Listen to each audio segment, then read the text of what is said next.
السلام علیکم ناظرین، اگر آپ کو میری یہ ویڈیو اچھی لگے تو چینل کو سبسکرائب اینڈ لائک ضرور کیجیے، کیونکہ اس طرح میری حوصلہ افزائی ہوتی ہے۔ جزاک اللہ۔ چلے کہانی شروع کرتے ہیں۔ رات کا دوسرا پہر ختم ہونے کو تھا۔ ہم ناران سے 12-13 گھنٹے کا سفر کر کے علی آباد پہنچے، جو کہ ہنزا کا ایک پرسکون اور پہاڑوں سے گھرا ہوا علاقہ ہے۔ جو کہ ہنزا کے لوگ صرف دن میں کام کرتے ہیں اور وہاں سردی بھی انتہا کی ہوتی ہے، جس کی وجہ سے وہاں بہت سناٹا اور وحشت پھیلی ہوئی تھی، اور اسی وجہ سے ہمیں کمرہ تلاش کرنے میں کافی دشواری ہوئی۔ کافی پھرنے پر بھی ہمیں ہوٹل پسند نہیں آ رہا تھا۔ دیکھتے دیکھتے ہم ایک ریزورٹ کے باہر پہنچے، لیکن سب سو چکے تھے۔ ہم نے اونچی آوازیں دی تو ایک لڑکا آیا اور ہمیں کمرے دکھائے، جو ہمیں پسند بھی آ گئے۔ سامان رکھنے کے بعد ہم اپنے کمروں میں چلے گئے۔ مجھے ایسا احساس ہوا جیسے مجھے کھڑکی سے کوئی دیکھ رہا ہے، لیکن جب میں نے باہر دیکھا تو وہاں کچھ بھی نہیں تھا۔ میں نے پردے ٹھیک کیے اور باہر کھڑا ہو کے اپنے دوست کا انتظار کرنے لگا تاکہ ہم کھانا لینے جا سکیں، اور اسی دوران مجھے ایسا احساس ہوا جیسے کوئی میرے بالکل پاس کھڑا ہے۔ میں نے ادھر ادھر اچھی طرح دیکھا لیکن کچھ بھی نہیں تھا۔ میں نے اسے اپنا وہم تصور کیا اور ہم کھانا لینے کریم آباد چلے گئے۔ واپس آ کر ہم نے ساتھ کھانا کھایا، اور جب میں اپنے کمرے میں پہنچا تو دیکھتا ہوں کہ میرا سامان جہاں رکھا گیا تھا وہاں نہیں ہے، ان کی جگہ تبدیل کی جا چکی ہے، اور سامان سلیقے سے رکھا ہوا ہے۔ یہ کام بیل بوائے کا ہو سکتا ہے۔ میں یہی سوچ رہا تھا کہ اچانک سے دروازہ کھٹکھٹانے کی آواز آئی۔ جب میں نے دروازہ کھولا تو باہر اتنا سناٹا تھا کہ اگر کوئی سوئی بھی گرے تو آواز کرے گی۔ البتہ میرے والی راہداری کے آخر والے کمرے کی لائٹ جل رہی تھی، باہر جوتے بھی پڑے ہوئے تھے، جسے دیکھ کر میں گھبرا گیا، کیونکہ بیل بوائے کے مطابق اس منزل پر صرف ہم ہی تھے۔ میں نے کافی دروازہ کھٹکھٹایا لیکن اندر سے کوئی آواز نہیں آئی، اور اچانک سے اس کی لائٹ بند ہو گئی۔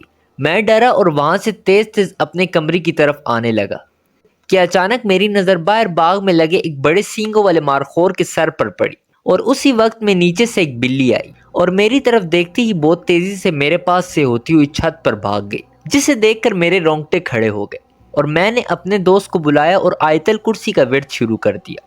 جب میرا دوست آیا تو وہاں کوئی جوتے نہیں تھے۔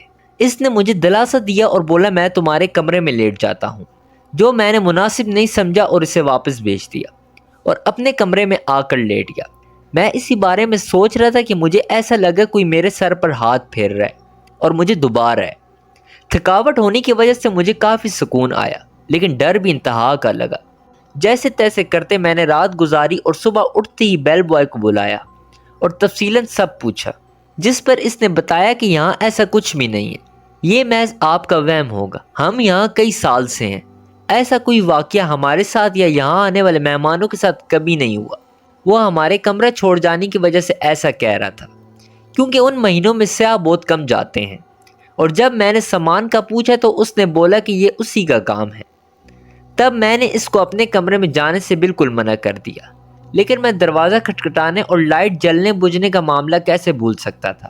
خیر، ہم نے دن گزارا اور رات کو پھر سے میں اپنے کمرے میں گیا تو میرا سامان پھر سے سلیقے سے رکھا ہوا تھا، جس پر مجھے غصہ بھی آیا اور حیرانی بھی ہوئی کہ میرے منع کرنے کے باوجود بیل بوائے کمرے میں کیوں آیا، چونکہ رات ہو چکی تھی تو سوچا صبح پوچھوں گا۔ رات پھر کسی نے دروازہ کھٹکھٹایا۔